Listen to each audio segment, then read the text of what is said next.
What's up, Coach Kevin? Nothing. We're live. I got the first part of Mulan now. You got what? Mulan. Oh, yeah? What part of that? This one. Kevin, you should play the intro to Nothing Else Matters on your harp. Oh. What is Nothing Else Matters? From Metallica. Oh. I have to listen to it. What's that? I'll have to listen to it, but that's a good Well, one. I suggest like multiple songs, and you're like, yeah, whatever. Well, And then I like Metallica though. you don't like the White Stripes. I mean, they're okay. What do you mean they're okay? I learned the bass line of that one song. Don't. That's. It's like every kid's. You know he didn't actually do that on a bass. Huh? He didn't actually do that on a bass. What did you do it on? A regular guitar. Oh, cool. Yeah, I don't have one of those. What's I that? don't have one. You don't have a guitar? Why don't you get a guitar? Huh? I don't know. You know what's even better than a guitar? Better guitar. A keytar. Oh, those are lame. Is that the one where you blow into it? No, that's a different. That's like a mouth organ or something. Oh. I'm talking about the keytar, where you have like the key, like you know. Yeah. And if you're in a funk band, you have to have a funk band has to have a guitarist. I don't even know what a funk band is. What's funk music? Like porn music? Are you funking with me? I'm pretty sure. Get the funk out of here. That's what funk is, right? Like that doop doop doop doop doop doop, and then like the I guy don't know what walks kind in. of porn you're watching. Stereotypical. I don't know what. But I was like, What was it like? Can you do that again? It's like kind of the Seinfeld intro music where it's like. Yeah, but that's not porn music. Is that you watching like Seinfeld? But like no, but maybe. But like those noises, but with a beat, like with the like it sounds like water is falling off of a roof somewhere. Like, I can't make the noise. I don't know. Please don't, yeah. But you could try. What's funk all about? I kind of get punk. Is punk a derivative of funk, or is funk a derivative of punk? Did funk come from punk? Is that why it's funky? No. No. You know what's? Well, I kind of know what punk is. I recently researched it, but I have no You idea. had to research punk? Yeah, you know. Why? Because I didn't know what they were about. It was in part of my going into like authenticity. I think that might have been the trigger actually. I forget. Anyway, what's funk? What do they do? Well, have you ever heard of Parliament or Funkadelic or Slime Family Stone or no? No. What do they do? Well, think of it this way: all of these samples from early Dr. Dre are all like Parliament samples. Like Motown. No, No. different than Motown. Motown was more like Motown did have Funky elements. some at the end, like in the '70s. Rick James was funk. Yeah. Think of I got you. think of Prince was kind of the He was punk. He was funk. Funk. yeah. I mean he was a lot of things, right? He's hard to, but I think at his heart and his kind of at his core, a lot of funk going on there. Basically, a lot of black guys in space outfits. Oh, does it come from jazz? I think it's more blues. Blues comes from jazz. No, Yeah. no, Is it like No. blues? Blues comes from rock and roll comes from jazz. no. Stop it! No? Stop it! Okay. Stop it! Okay. No, rock and roll comes from the blues. Oh, I got them mixed up. All right, so then it goes blues, and then it's like a new thing with blues, and then no. Where's funk come in? Funk is kind of like, I think it's, if I had to categorize it, and now I'm not a music scholar, but I would say it's kind of an outgrowth. It's more upbeat, bluesy, more psychedelic, a lot more sex involved. I mean, a lot more explicit, a lot more psychedelic, a lot of psychedelic. Who's the guy with the album that you're supposed to bang women to? With the deep voice? What's that? Deep voice? Like, Barry White. Barry White? Is he funk? No. No? Maybe, a little bit. Mhm. Yeah, probably. Curtis Mayfield, Superfly, right? I guess, I don't know. You don't know Superfly? Shaft, Yeah. right? Like that, Yeah. like he did. That's porn music. It's not porn music, stop it.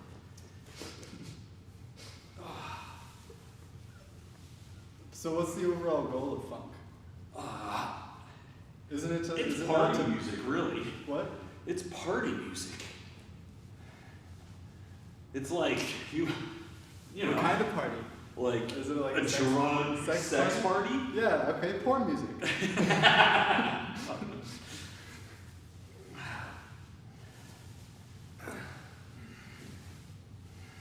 Oh, that's a bad one.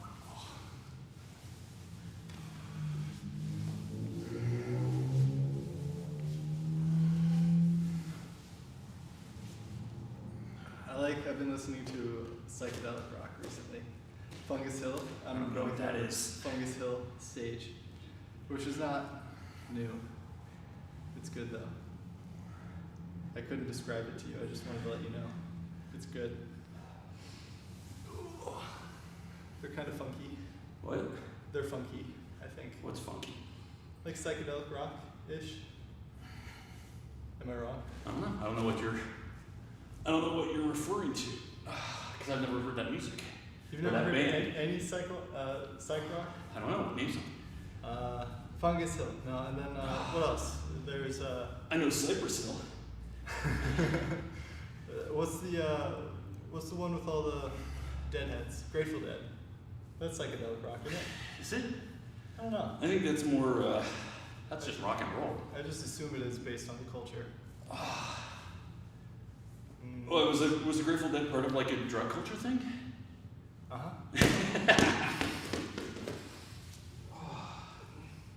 I think.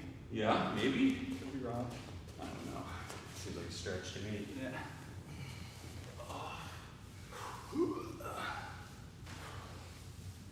Went back to sort through all the rowing I've been doing. Why are you rowing? Because it's something I can do that doesn't hurt my hip.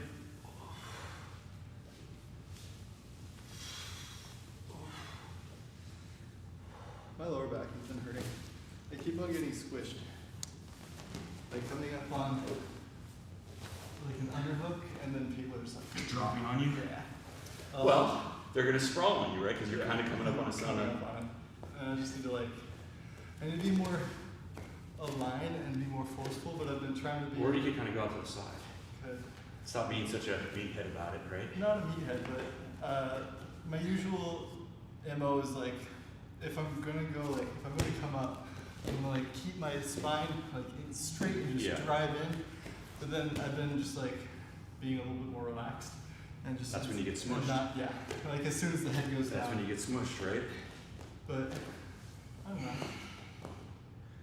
I always go back and forth between.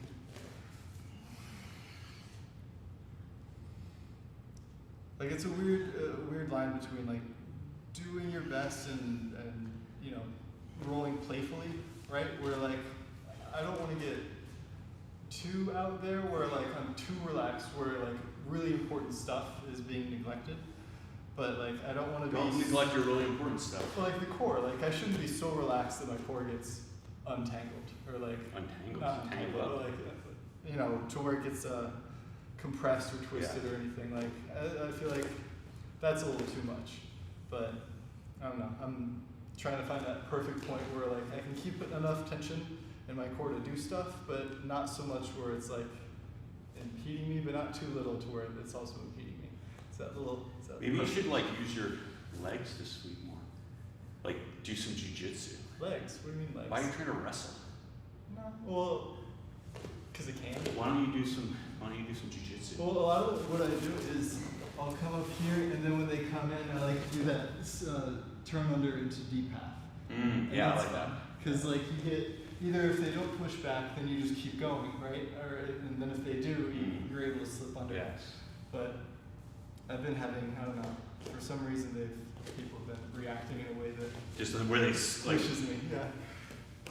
But like they know where I'm going, so it's just like I'm gonna not let this happen. But it's fine. Do you use some technique? What is technique? I was talking to someone about this yesterday. Like the lack of Tao in modern jiu-jitsu.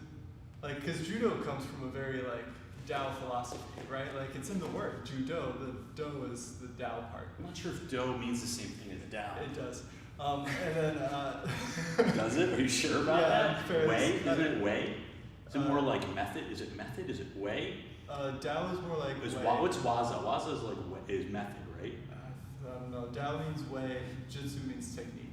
Okay. So like jitsu typically refers to martial arts that have more practical application. Like you know, jiu-jitsu from Japan, Japanese jiu-jitsu is more of like a martial art meant to, you know, for fighting, as opposed to judo, which is more gamey. You know, not like meat, but it has more game aspects to it. And so I was talking to someone, Kevin actually, about like, I don't know, it seems underrepresented in the art. What's of that? Jiu-jitsu. What? Like the Tao part, where everyone is more focused on the jitsu. I don't know. I feel like the reason or part of the reason at least that jiu-jitsu got so popular was because people got kind of tired of the silliness of traditional martial arts, and like jiu-jitsu offered kind of a practical, almost an engineer's perspective of how to fight a person. And we've gone like a long way. We're no longer like, you know, moving chi around or anything, and Well, I am. focusing on like That's what I've been working on. our inner spirit when we're doing martial arts, which used to be like, that used to be the main goal of training martial arts, right? Not just to learn how to fight, but like, you know, some almost like voodoo aspect to it where you're like cultivating your inner spirit. And yeah, we were just talking about whether or not jiu-jitsu has that like Tao aspect to it, or if it's like not there at all, or I don't know how we feel about it. Because I feel like it's there, but it's neglected. But it's also hard to teach. I think it's slightly different.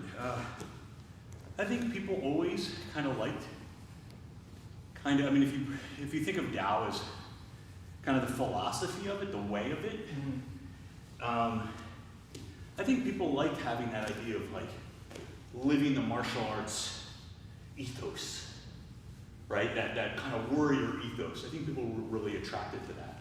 Yeah. The problem with traditional martial arts was that some were legit, at least in terms of like they were actually beating the hell out of each other for real. And then other ones that I think kind of spread out were kind of fakey, you know, kind of bullshito type of stuff. And, you know, jiu-jitsu, I think there was a strong attempt, especially in the beginning. You know, the Gracie family tried to, when it was introduced, tried to make it kind of a holistic, there was a Gracie diet, Yeah. right? There was a specific warm-up that we did. There were specific techniques that we did. There were specific attitudes. So, you know, like, there was a way to it.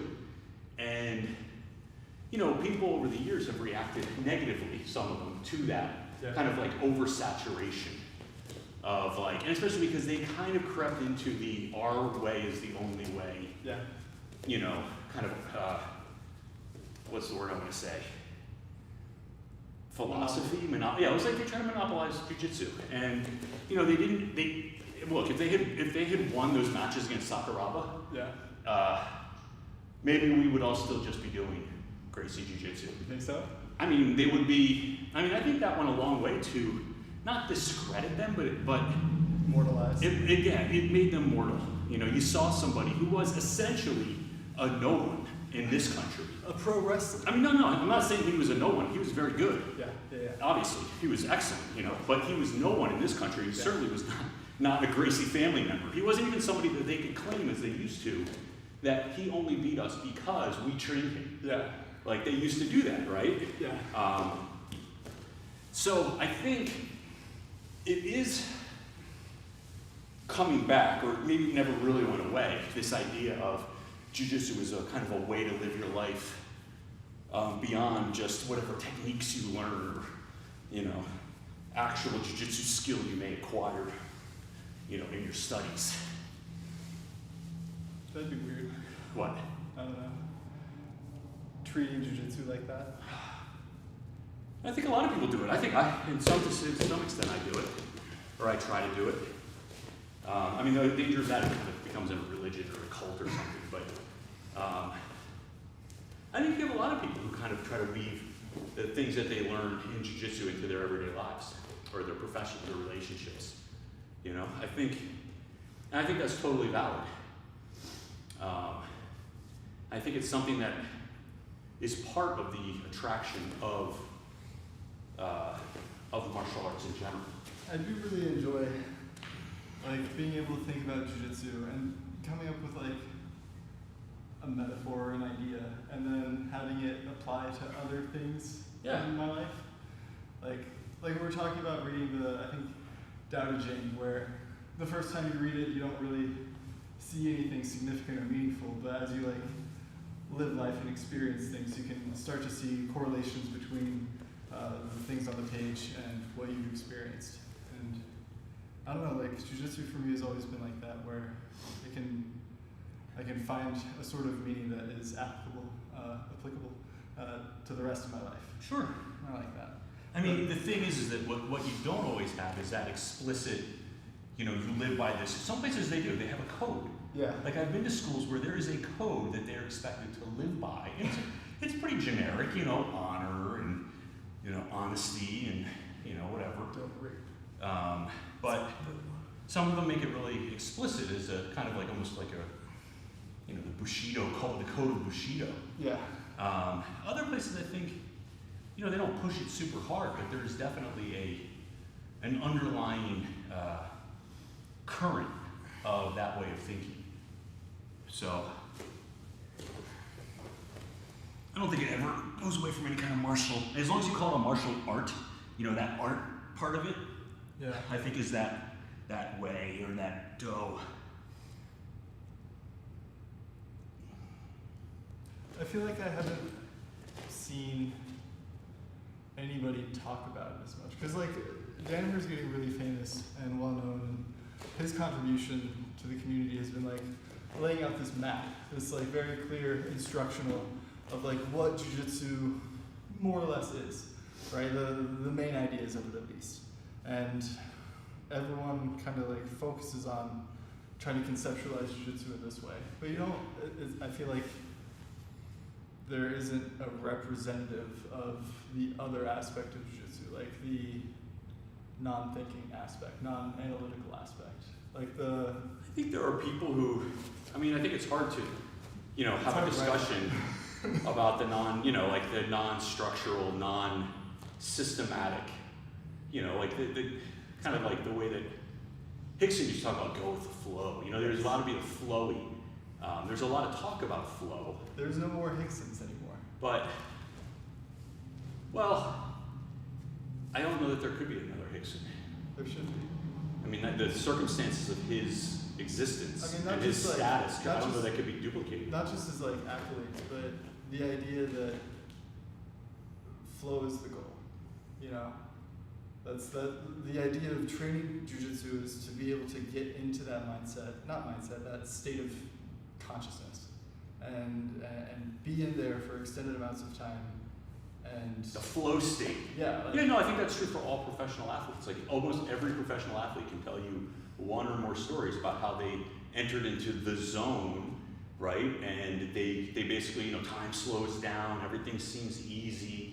They're not really thinking about anything. They're just kind of acting, and everything just seems very straightforward and simple, and usually that comes with people who've been training rigorously on a very disciplined schedule for a long time. That doesn't come from, day one. I mean, you can, in a way, do it, but I think when you feel like you can't make a mistake, everything is just clicking, everything's just like you're not really conscious of any of the moving parts. You're just kind of all moving together as an integrated. Yeah, I mean that's true. I can't think of a single sport or competition where that's or anything, right? Like, you could be, as a lawyer, I'd be up arguing. Some days I'd be like fiddling with my papers and never really able to get my footing. Other days I'd just walk up and just be like, man, just on the way out, and be like, why don't you just order from the bench? See, that's what I feel like jiu-jitsu is supposed to cultivate in a person. The ability to get into that state. Well, it's like yoga. What happened? Yoga is you have to really discipline your body. You have to work really hard, and then you. How hard do you have to work, really? Well, I don't know. It depends on. I don't know about yoga, but I think the idea is similar. That you have to work and be disciplined in order to be able to get into that state more often than not, right? Because I think it's hard to just get into it. Oh yeah. Right? Like you can't just force your way in. It's not a door you open and walk through. Try to do it. You can kind of create the slip into it, maybe. Yeah. You can create. That's why athletes often have these pregame rituals. Yeah. Where they just keep trying to recreate the circumstances or the environment that they were in the first time they felt they were in that flow state. Yeah. They want to recreate, and musicians are the same. Like not everybody, but a lot of people do the same thing again and again in the hopes of it's like alchemy, where you're gonna combine all these elements and then you're gonna have this magic that's gonna happen, during your performance or your competition. Finally find that magic banana. The magic banana.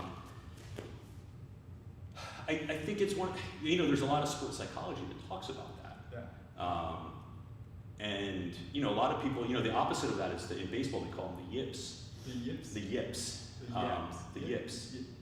The yips. Y-I-P-S. Yips. And this is players. There's a Yankees player who had it. But there are, players throughout in the major leagues, and these guys are super highly skilled, right? Like you don't get into the major leagues. But they have some sort of mental block where they can no longer throw the ball from, you're a shortstop, your job is to throw it to first. Or you're a second baseman, your job is to throw it to first. And or your pitchers can't throw it. They can throw 90 miles an hour, 90 feet away, get it over a baseball plate that's this big. Yeah.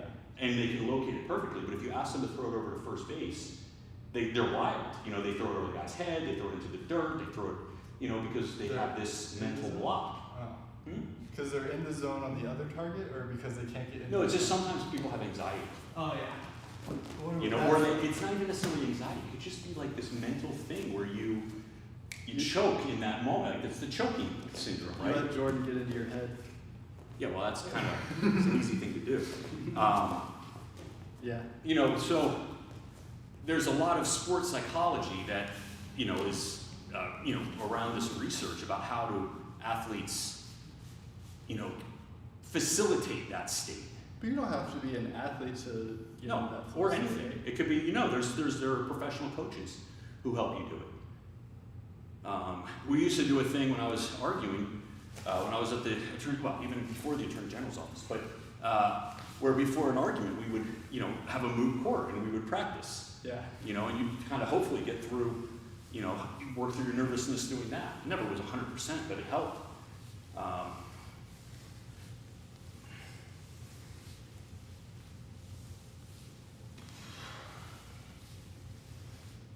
But slipping into that unconscious kind of state, I think, is something you can talk about very easily, but like inducing it is a whole other thing.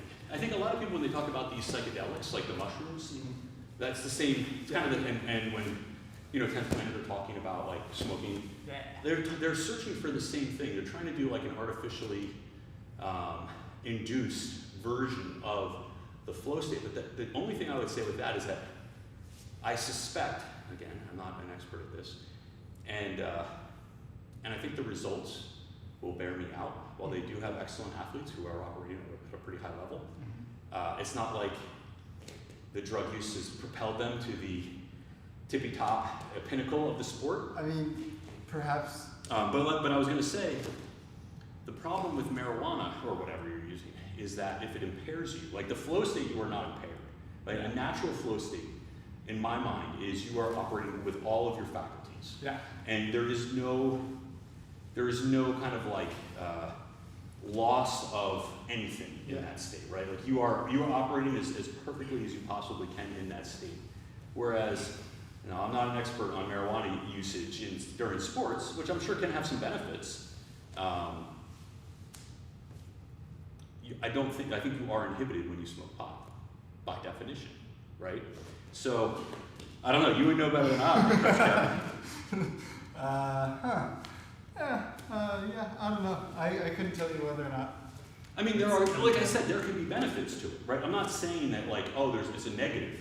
It has to be a negative, but I'm saying it is not the same thing as a flow state. I think the issue, like, marijuana is more imperative of like the part of your brain that is like logical and like memory kind of, I think. And so if you're like a white and blue belt and you're trying to like roll and you can't remember how to do stuff, like marijuana is not going to do for you because you're not going to be able to enter that flow state anyway. It will impair you because the only tool you had was like the couple of techniques you had going into the roll, and now you can't remember them. Yeah, you're definitely impaired. But I feel like to do good jujitsu, you don't want to be overly logical and analytical. I feel like it's good. Like if you're like messed up to the point where you can't form sentences, then yeah, you're probably impaired. But I mean, there may be a question of what is the, minimum or maximum effective dose, for something like that. Because you can, right, there are drugs, obviously, but performance-enhancing drugs that can help you in your performance. Right, like, so let's say, I have high anxiety. Mm-hmm. And at whatever level you're at, if you have high anxiety, you're not going to be able to perform very well. Mm-hmm. If you smoke some marijuana, if that has the effect on you of lowering your anxiety to the point that you can operate, even somewhat impaired, you know what I mean? Like, okay, so I'm impaired. Without marijuana, my anxiety makes me go at this level, But if I smoke a little bit or take some mushrooms or whatever it is, that reduces my anxiety so my level goes up above the level, net of whatever the impairment is. Then it's still a net positive for my performance. I don't think it works like that. Maybe not. I wouldn't know. I'm just hypothesizing. I feel like the impairment aspect isn't like that part of your brain when you're doing jujitsu isn't as necessary, right? Like how much executive function. Well, I would say this: the people that I see, when they're operating, this is just what I'm watching. Yeah. Is they have to be very focused about a lot of different things. Yes. Not just what are you doing. Yes. How much time? Yeah. What's going on with the ref? What are the points? Uh-huh. All these things, and I watch like, again, we have Ryan Hall, Caio Terra, Rafa Mendes, all these guys, even a Gordon Ryan, they are, Eddie Cummings, they are very cerebral and very aware of what is happening. The one time that Gordon Ryan lost that match to Vinny Magalhaes, he lost, so he claims, because he forgot what the rules were. And he lost based on some sort of criteria. So, I guess I feel like I come back to the point. Instinctual for an athlete at that caliber. It's not instinctual. You don't think so? I mean, there is a lot, yes. I mean, there's such a high level that they are operating on. I don't know if instinctual is the right word. Instinctual implies to me that it's something that you're born with. And you either have it or you don't. Whereas this is more of highly trained behaviors. Maybe intuitive. That's also to suggest that you just kind of know it without knowing it. These guys all work really hard to be able to do what they do without thinking about anything. That's what during I'm talking it. about. But having said that, it's not, while they may be unconscious of or they're acting unconsciously of what the overall, the individual pieces of the movement, whatever they're doing, they still have to be very highly aware of the other. I mean, that essentially it's allowing them to think at a higher level than just the base physical level. See, I feel like it's the opposite, where the marijuana opens up the awareness and maybe impairs executive functioning, but the awareness, I think, is the most important aspect of the jiu-jitsu, where the more information you can take in and process, the better off you'll do. Thinking about that information. Yeah, but that's the problem. You are impaired when you smoke marijuana. You are intellectually impaired. Yeah, but we're not using our intellect. Yeah, you are. In jiu-jitsu, it's a highly intellectual pursuit. It's highly intellectual, but it's also highly focused on perception and your ability to both take in information and process that information and then act on that information. With marijuana, I think it does. I agree with you in that it does inhibit you intellectually, and if that's how you play your game, then perhaps you would be impaired. I think it's like anything else. When you say that all things, I like to say all things being equal, the more technical person will win. Or everyone's the same. All things being equal, the stronger person will win, right? If you have something that is a little bit better, more developed, more refined, whatever it is, then your opponent, all things else being equal, that is often the difference in a match, right? Because the level, I guess that changes from year to year, from division to division. Sometimes you have a person at the tippy top who is just so dominant that no one can touch them for a certain period of time, right? But at many other instances, at other levels, it's a highly competitive environment. And it can be, even when somebody is winning out over multiple years or has a better record, it's often because they're able to squeak by wins, consistently. They're able to get that one advantage, or they're able to get that 1 point, or whatever it is. All things being equal, the smarter fighter will win. So, you have to me, it's like you always have to. You could make that argument, though, with all things being equal, the more aware fighter will win. Maybe. So then, there could be a possibility that. So the question, there could be, but I don't know that there's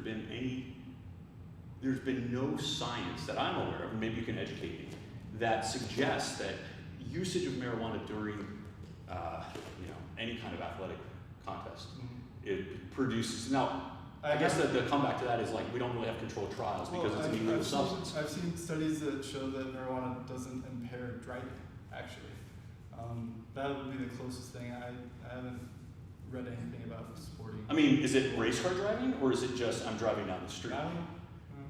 Race car driving I'd be impressed with, because that is something, it's in a way, it's kind of a similar thing. Race car driving is something where the drivers, they have to be highly aware. It's probably not race car driving. But, they have to think, they have to be highly strategic, and it's all a question of, they have to be very aware. Their reflexes have to be amazing, right? Because they're going to 200 miles an hour. If they're too busy thinking about stuff and not processing, yes, that's bad, right? Same as jiu-jitsu. It depends on the pace of the match, of course. It's the same thing, you see these guys who go out and play golf, right? And they're drunk. Yeah. And there are high-level golfers who go out or players, where they're high on something. Who was the baseball pitcher? Barry? No. Pitcher.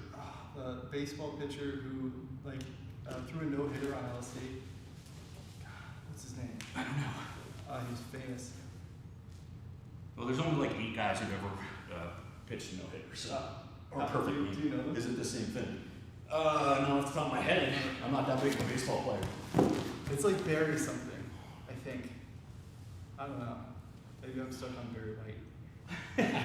I'm pretty sure it wasn't Barry White. But it was, he was on a lot of acid and was able to perform. I mean, I think you can have it's one of those things where I don't want to say that there could never be somebody who could take something and do better and do really well. Thanks.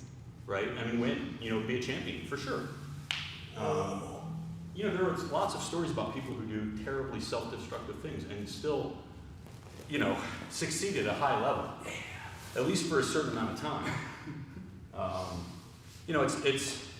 This is the problem or the challenge of trying to model yourself on some other person's experience, right? That's an anecdotal one instance, Can you reproduce those conditions? Well, if you're not that person even, then I don't know how much that actually proves, other than it is possible. So, but I still go back to the idea of you're trying to induce the flow state artificially, right? And I can't help but think, although what do I know? I don't know. Maybe there are people who take, what is it, meth, some form of meth, to take tests, and they're able to be highly functional in that moment. But then I always say that there's always a price to pay. There's always a price to pay. Like that, you can have, always sounds so universal, but very often there is a long-term price to pay. Nothing is free. Nothing is free. So, maybe, it gets you over this hurdle, but there may be another hurdle down the road for you. Yeah. And so this is the thing, right? What I would always be afraid of, for me, just because I like to be a sober person. Not that I'm always, never done anything, but I'm not, there's a temptation to, you have one positive experience, and then you try to replicate that. Yeah, that's science. But the problem is that's how you form habits, right? We talked about habits yesterday. And sometimes you develop habits that are very destructive. Yeah. And so you are chasing this high, right? This goodness all the way to hell, right? Like the road to hell is paved with good intentions. That's the sort of thing my mother used to say to me. And I used to be like, you don't know what you're talking about, Yeah. You don't know me. You don't know anything. I'm different. I'm totally different. It's one of those things where there's just so for every story of somebody who was like the no-hitter on LSD, there are thousands of stories of people whose lives have been ruined or have been severely sidetracked, shall we say, because they were chasing that high, right? So I just don't know that there's anything that's really in my mind that I ever felt was worth it, right? I had one kid who, when I was in college, he offered me some, whatever it was. What?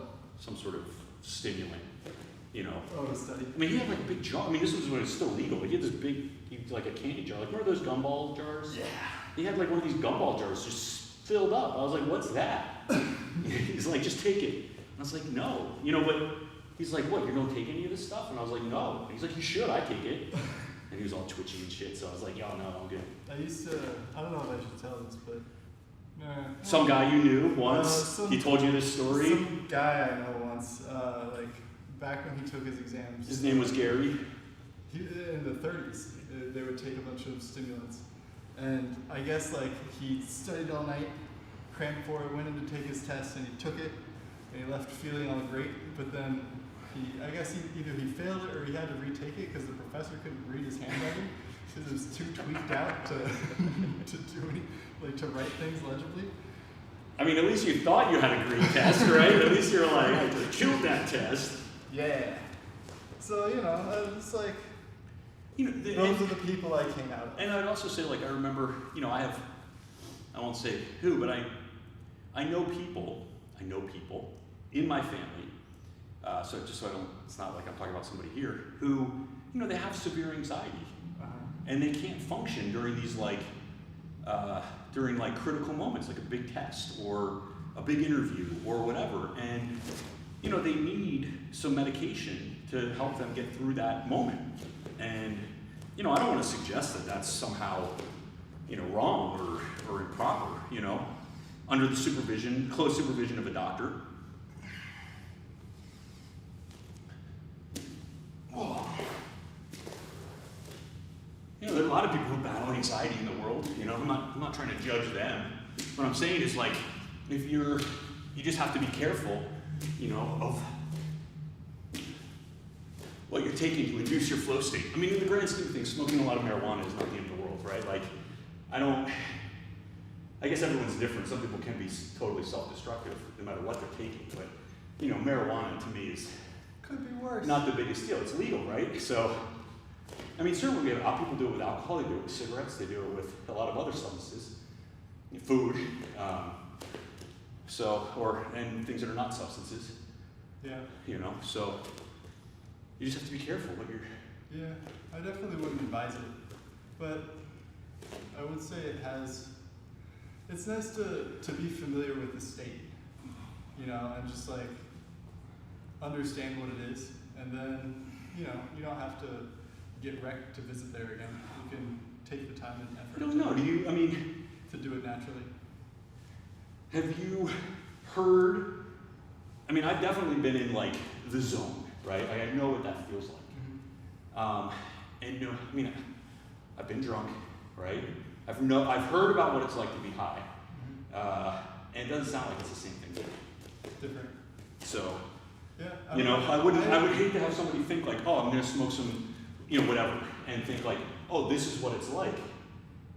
Because it's not the same thing. Nah, it takes practice, effort, and sincerity, I think, to get into the flow state. Marijuana helped me, I think. I think the first time I entered the flow state, actually, I wasn't high, I would say. Yeah, it was like the first time I felt like I wasn't using technique, but technique was using me, Yeah, around purple belt, after maybe blue belt, after training for like 4 years. But I was training like twice a day. I felt it when I was playing basketball, I felt it when I was at work, I felt it doing jiu-jitsu. Yeah. I feel it all the time, like it's constant. When you're just in that zone, Yeah. Sometimes it could be something stupid, like I'm just doing something around the house. Yeah. And I just get into it. That's the goal. You just, it's one of those things where you just kind of focus, everything else fades away. Yeah. And you're just focused in on that task. Yeah. And it's a good feeling. Yeah. It's an excellent feeling. I think that is the most valuable thing that jiu-jitsu could give a person. But it's, the thing is when you talk about it, like we're talking about more of a sports life kind of perspective. When you talk about it in jiu-jitsu, or martial arts, it starts getting into these like mystical, and some people really like that, and other people are repulsed by it. So I feel like there needs to be a careful balance, because at the end of the day, you should be doing jiu-jitsu, I think, personally. To do jiu-jitsu, and I think I've said this before, but like if you're like using jiu-jitsu to meditate, you're gonna end up not doing good jiu-jitsu, and you're gonna end up not meditating, and it's just gonna be like this weird, I don't know, I think crappy version. I think sometimes, like, if you come in for some degree of therapy, like getting into that kind of that state where everything else fades away for a second. Yeah. Like that could be. That's a constructive way to me, right? So this is the thing. My wife, when we first started dating, and even early in our marriage, she did not like jiu-jitsu at all. I say this, people have heard me say this before, so forgive me for repeating myself, which I do 20 times anyway, because I'm old and that's what old people do. I don't drink, I don't smoke, I don't go to bars, I don't, chase after women, I don't, do all these bad things. Some people do. Some people go. I mean, that's how they get their release. They go to the bars. They go and they do these other things that are certainly, even if they're not kind of self-destructive, they're not conducive to having a good relationship with another adult person. Probably. Right?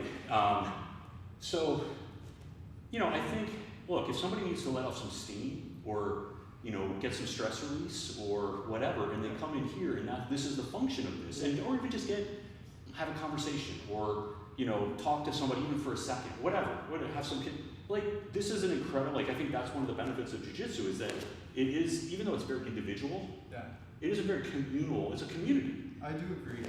I think it's really healthy. I don't want to discourage people from Oh, yeah. My only point is, like, if you show up to a jiu-jitsu gym and you start going while you're rolling? No, like, if you're starting to roll and instead of doing jiu-jitsu, you're thinking about why you came here. No, I agree. Right? I agree. Like, that's not, I think what happens, what I'm saying is, like, you come in, you're doing jiu-jitsu. Yeah, that's because like, because doing jiu-jitsu requires. Yeah. I can't think of a time where I came and I trained, and during the training, I was worried about something else. I recently did it. Maybe it's a little bit of escapism. I don't know. Maybe it's jiu-jitsu. I mean, that's where it would be dangerous, right? Like, if you're, like any addiction, if you're missing your obligations or somehow sabotaging your real life obligations by doing jiu-jitsu, right? You're escaping from something, then it's negative, it's bad. Yeah. But if you want to just have an hour or two to forget about the stresses in your life or work out the stresses in your life, jiu-jitsu is the right thing. It's a good thing. As long as you don't hurt yourself. Yeah. I don't know, it sounds kind of like it's impairing you to some degree. What's that? Like, if you overdo it, like anything else, right? Like, you can overdo even when anything. even when you don't overdo it, right? When you get into that state, you're unable to think of the things that you had been thinking of that are important in your life. No, but you, like, so, like I said, look, if you have something that you have to get done the next day, and you are coming to jiu-jitsu and not doing the thing you need to do to prepare for the next day, that's not what I'm talking about. I'm talking about you've taken care of everything, or you have time enough to take care of things, and you just need some, it's like exercise, right? Like, I think that if I don't exercise for too long, I get super grumpy. Yeah. Like, I'm like, even now, like, because I haven't trained that much at all for 6 months, I'm kind of grumpy. I'm a grumpy person. Yeah. And, exercise is, the next best thing for me. I don't really like to exercise. I like to train. So, we all have our thing that we like to do. Some people run. My wife's a runner. And that's how she works out her, stress physically, which I think is important for a lot of people. Right?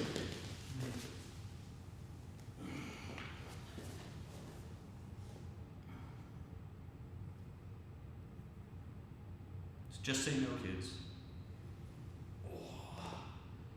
It's funny, when I was a kid, like, marijuana was like evil. It was like the devil's weed, like, people still did it all the time, but it was like a real statement, right? Like, that's what the cool kids did, right? The bad kids that were cool, and now it's like, nobody cares. It's like, okay, whatever, right? Even alcohol, I think, still, because you couldn't drink it till you were 21. I think at some point it was 18 when I was a kid, like a little kid. But Pennsylvania, probably. I think when my mother was a kid, for sure, it was like 18, if they even had an age. But now these things are like so, now that everything's getting decriminalized and easy, right? I mean, I don't know what the laws are for marijuana. Is it like 18 or is it 21? I don't know. Probably 21. I actually think marijuana is probably less harmful overall than like tobacco or alcohol, for sure. I don't know about tobacco, but Tobacco is really bad. Like, I had a case involving the tobacco, the master settlement agreement, which is the agreement that the tobacco industry, the big five at the time, big five tobacco manufacturers, had to sign with all the states because they all got sued. And so they created this settlement agreement where essentially a percentage of tobacco sales, all tobacco sales in the country, go into this fund, and then the money in that fund gets distributed out to like healthcare. Oh, it's not victims per se, although it might be. It's more like, look, the states have a certain amount of medical costs that they have to cover because of tobacco related illnesses. Yes, victims. But they compensate the state, essentially, because if you have private insurance, you don't need that money. And education, and prevention, and, you know, whatever. And that master settlement agreement is into perpetuity. And it's billions and billions of dollars every year. And so that's the running, if I recall correctly, there was a big lump sum payment, and then there was a fund that gets, you know, basically adjusted every year based on the percentage of tobacco sales and it's just like a very complex formula that goes into that. Yeah. But what I'm saying is, like, when you think of the tobacco industry, I think of, personally, it's kind of like the oil industry. It's like extremely well funded. You know, they can afford the best legal defense possible. And so for them to come to an agreement like that, where they're essentially just saying, yeah, we're going to hand over 10 or 15% of our sales every year. Yeah. First of all, you know that is an insanely profitable business because they can do that. And then second of all, it just speaks to the level of liability that they were staring down and were forced to admit essentially the level of harm that the states were alleging. So, you know, marijuana to me, I'm not saying it doesn't cause any harm, but just in terms of like how much lung cancer, you know, or emphysema, or whatever other, you know, forms, or all the cancers that, you know, that you can get from smoking, you know, all the lung diseases, all the other things that. Yeah. And it's no longer getting you incarcerated. What's that? Marijuana. Yeah, that's nice. So, I mean, are there still people? Did they let everybody out, or are there still people in there? I think there are still people. Yeah, I think there were some places where they vacated. I think like a lot of like low level marijuana, you know, charges. It's devil's lettuce. But yeah, it's still not 100%, right? Like you still can't smoke marijuana for like professional sports. I think you still get suspended if you get caught for doing that, depending on your state, right? Like, although I'm not sure how that works. No matter, I think as long as you're working for the NFL, they don't let you. Interesting. Right? It seems dumb. I don't know. Yeah. Better than alcohol. Still damaging. I mean, it's not. Yeah. Potentially. You know, like I look at it like any other medicine, really, right? Like if I take a shit ton of Advil, I'm gonna hurt myself, right? I mean, if you know, if I just take it once in a while, and I, you know, even if you just take, like I was taking a lot of Advil, you know, I don't really take it that much anymore. Yeah. But you know, 4 or 5 years ago, I was taking a lot of Advil, and you know, I think they came out with some study or something where they said like you're exposing yourself to some serious medical repercussions if you toxicity. You know, because if you take too much Advil or whatever. I'm sure it's true. Yeah, of Advil in particular. I know there's one NSAID that you're not supposed to take when you're hungover because it'll like just destroy your liver. Yeah, you know what I did? I used to like before I went out drinking, I would take Advil so that it would like I wouldn't get as bad a hangover.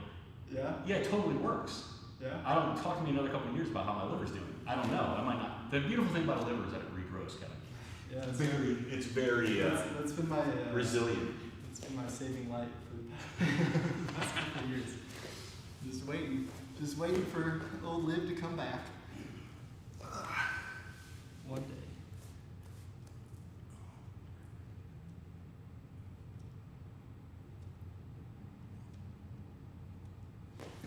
I think maybe jiu-jitsu is one of the easiest sports to actually get into that flow state, I think, in my mind. Just because it's not, like, a lot of sports are very It is a balance. staccato, right? Like football. Yeah, there are a lot of like stops. there was one, I can remember one instance was in a practice, not in the game, because I didn't really play very much. 'Cause you probably guessed I'm not the most gifted football player. But, you know, it's such a stop and start type of game that it's hard to, whereas, you know, basketball is a little bit easier, I think, because you have a little bit more of a flow up and down the court. Yeah. Games, it's a lot harder because games, you have constant whistles. You have constant substitutions, you have constant change, you know, so it's a little bit harder until you've done it for a lot longer to actually feel that flow all the time. Golf can be either way. You can feel great or feel terrible. Yeah. That's a tough one. I've never gotten it while speaking. I've never gotten it while speaking. That's why I want to be able to next. I want to practice. But I think jiu-jitsu, because you were, well, speaking's hard too, depends on who you're speaking to. Yeah. If you're speaking to an audience that doesn't interrupt you, it's not that hard. Like hip hop. What? Hip hop, like looking You at gonna hip be hop. you gonna be a mumble rapper? What are you doing? I don't know. I was just The next Eminem? Let me hear you flow. Let me hear you spit. No. I'm gonna call you K-Spit. But I think it's like jiu-jitsu, it's like the perfect combination between like left brain and right brain, where you're, you know, putting words together artistically, but also like in a way that is logically coherent. Yeah. And with jiu-jitsu, like, you know, you're doing things creatively, right? You're not necessarily analyzing and choosing to act based on those analysis, right? But you do have like that executive function who is in there kind of directing the overall creative process. And it's like you get that. You're talking about rapping now or jiu-jitsu? Both. You know, it's like I think rapping's a lot harder than jiu-jitsu, to be honest. probably. When I see those guys that are freestyling, like, I'm always very impressed. It's crazy. It's weird how my mouth is so close to my brain, but it feels like it's the furthest thing away. Well, they practice a lot, Yeah. is my sense. Yeah. I don't know. I wonder what Connie thinks about coding. Is coding? Connie, if you're watching, is coding, do you get into the state? Cameron said that he gets coding flow state. Yeah, I'll bet you. And he also got a Rubik's Cube, and he mentioned that as well. It's a good feeling. Yeah. It's definitely a good feeling. I don't know, I used to really romanticize the idea of like, you know, the Buddha who is in the flow state all the time. Like even just like sitting in a chair. Like he's just in a flow state where he's just like always in the moment. And I don't know if that is something that appeals to me, but it kind of does. But I don't know, I like thinking about it. Like how would it even be possible to, like be able to go from only being able to get into that state with jiu-jitsu to carrying it to the rest of your life willingly without having to train. I think that's the Without having to train. without having to like do jiu-jitsu, you know, could I get into that mode without having to put on a gi, slap hands with someone, roll with someone? Like, is it possible to always flow? And I think that, I don't know, that is something that has always appealed to me, to like always be present. And I get like glimpses of what that feels like while doing jiu-jitsu. Well, if you join my cult, I'll show you the way, Kevin. You just have to give me all your worldly possessions and swear your undying fealty. I'll give up my OnlyFans. Your what? I'll give up my OnlyFans. Your OnlyFans? Yeah. Well, that's the only thing that I really want, so. Oh, you can have I it. heard something about some MMA fighter who now has an OnlyFans page. Paige Van Zandt, does that name sound familiar? It's a woman. Oh, I thought you were talking about the burlesque. No. Drag queen. No, the guy, the Polish dude. Yeah. Is he Polish? I forget. Italian? No, I don't know. forget. I thought he was Mexican. That guy's. Maybe he is Mexican. Yeah. That guy is definitely always in a flow state. He looks like he is highly flowy. He looked okay. I don't know. I mean, I would not want to get He into a looks- fight with him. Yeah. That's for sure. Oh my gosh. I don't know. Is that like desirable, do you think, or What? is that to be in a flow state all the time, or am I just describing like crazy people? Like, what if like homeless people? Sorry if there are any watching. You know, I don't think they just, have like, YouTube, but maybe they do. Maybe like if you see like a person like kind of wandering around mumbling to themselves, like They might think they're in the flow state. like what if those are the guys in the flow state? Like what if that's like I don't know. It's scary because I don't talk to them. But No? Maybe you No. should ask them, hey bro, that's a good way to figure it out. Yo, hey dude, stop, come here. Yeah. Come, you can ask them to come on over That and sounds- talk to them, have a little chit chat with them. That sounds. Give them a hug. Makes me uncomfortable. Yeah, as well you should. No, not the idea of talking to them, but this conversation. Why? I don't know. It feels exploitative. Exploitative? Exploitative. Is that the word? Nice. Well, you're the one who's bringing it up that they might be in the flow state. Well, it's just my point is like. They're the enlightened ones, Well, is that what- what you're trying to say? No, they are crazy and they are drug addled and they are broken down, sad people. I'm not saying about all homeless people, obviously. I'm talking about The ones the really bad ones. the archetypical ones. Yeah, I've never. You know what? I've never been around any of those people, and thought, and the thought occurred to me that person is actually operating on a whole higher plane of existence than I am. I don't know, man. I'm pretty sure they're not. I'm pretty sure. Now maybe I could be wrong. I don't know. I mean, the thing is that they don't walk around all happy. So if they walk around, no, they don't. Sometimes they walk around all like, ugh, like all spaced out because they're high. That's happy. No, it's It's a not. version It's of like it. zombie. No, it depends on the drug. There used to be a guy when I was in Miami. There was this guy, and he was like a zombie. Huh. He was this big, tall black guy who I don't know where he was from, but he was like 6'5" or something. He was taller than you, and he had like this really had dreadlocks. Uh-huh. I don't know if they were like intentional dreadlocks or just like he had never had a shower. That's the fun in about 15 dreadlocks. years.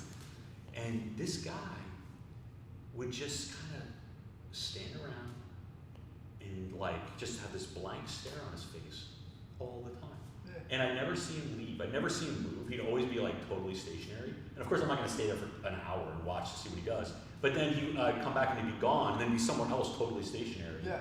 Like he teleported. He was just not moving. Like, what if that man was like the happiest person on He was earth? not.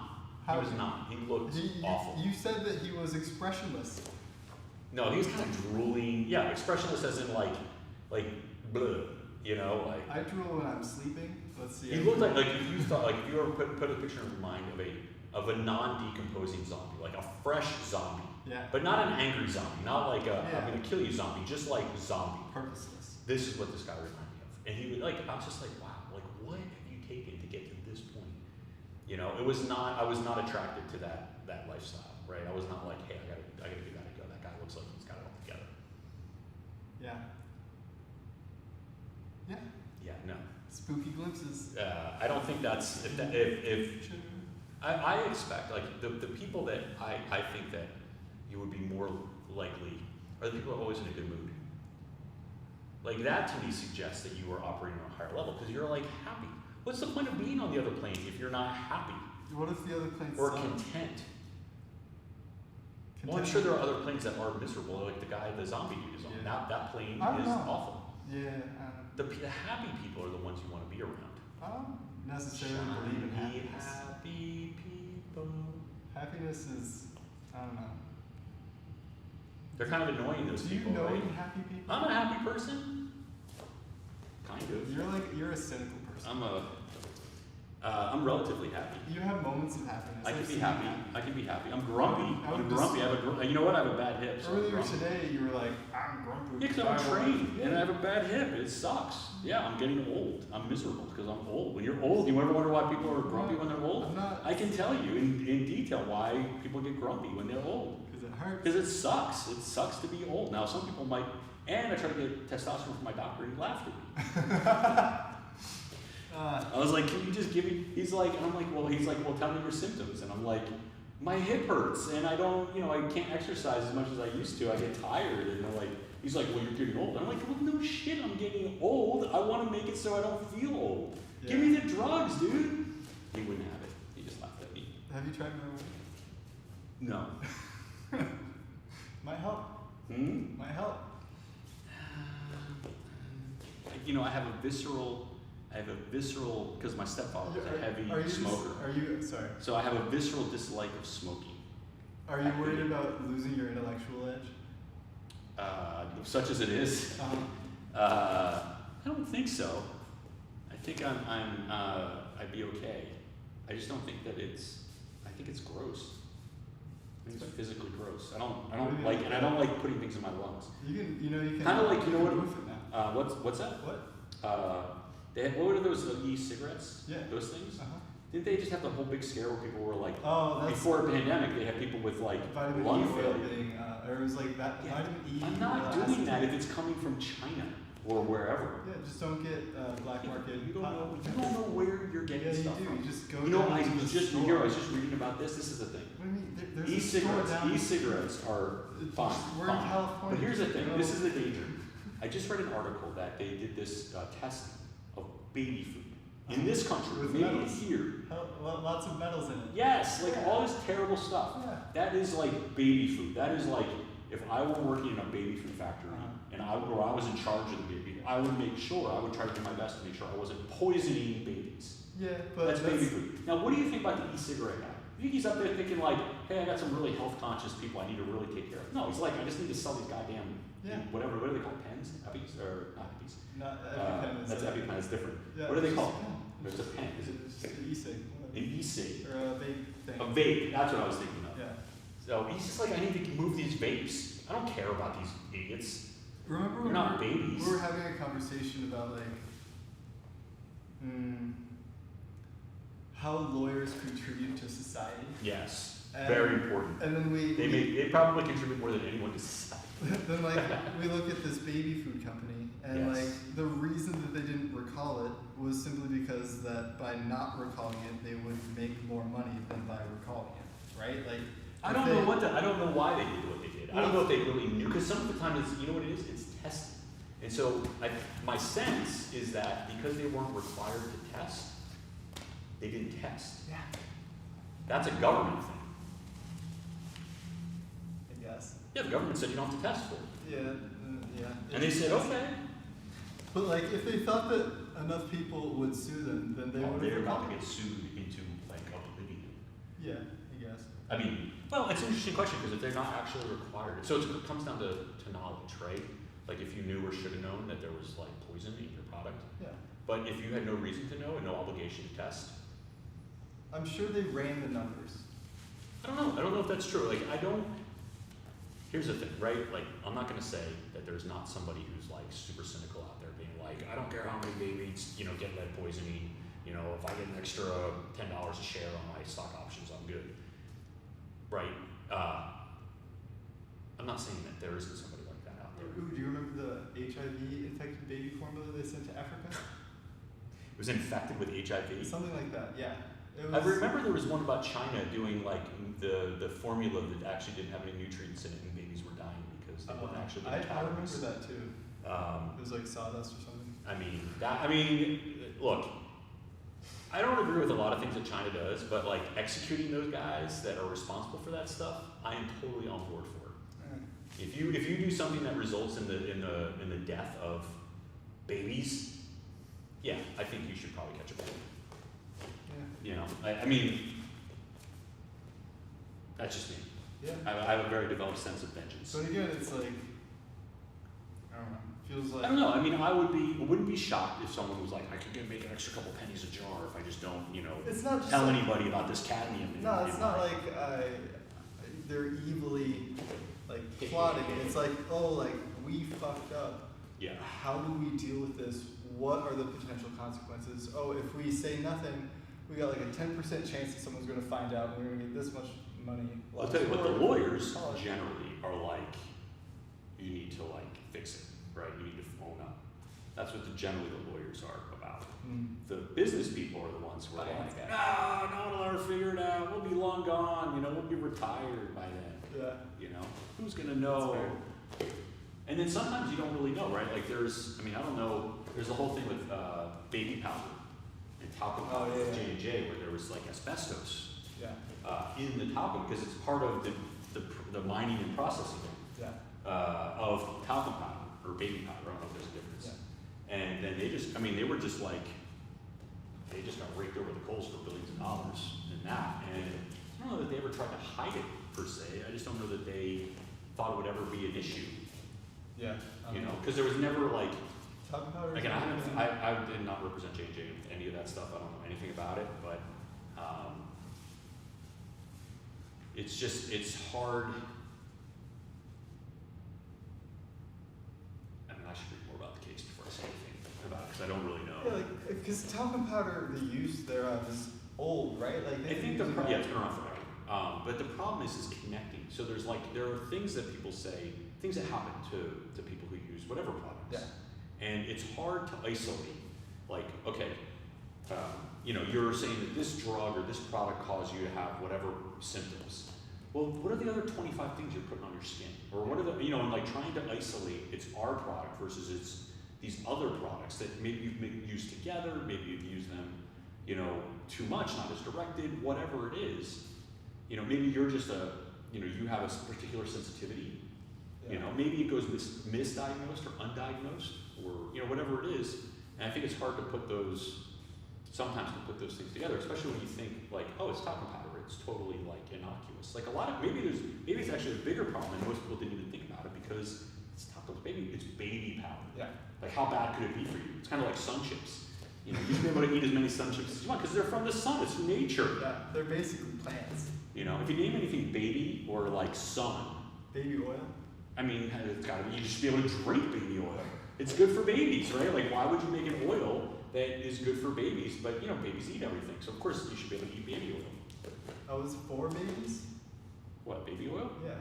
No, but I'm saying, like, look, you have people that will drink, what is this stuff that Trump said? That you should bleach to get, and people will go and do it, right? I mean, Yeah. don't drink baby oil. If you're watching this and thinking that it's okay, don't, no. And don't make your own. What is this thing saying? There's a little pop-up here. Was it popping up and saying to me? No. Update. All right.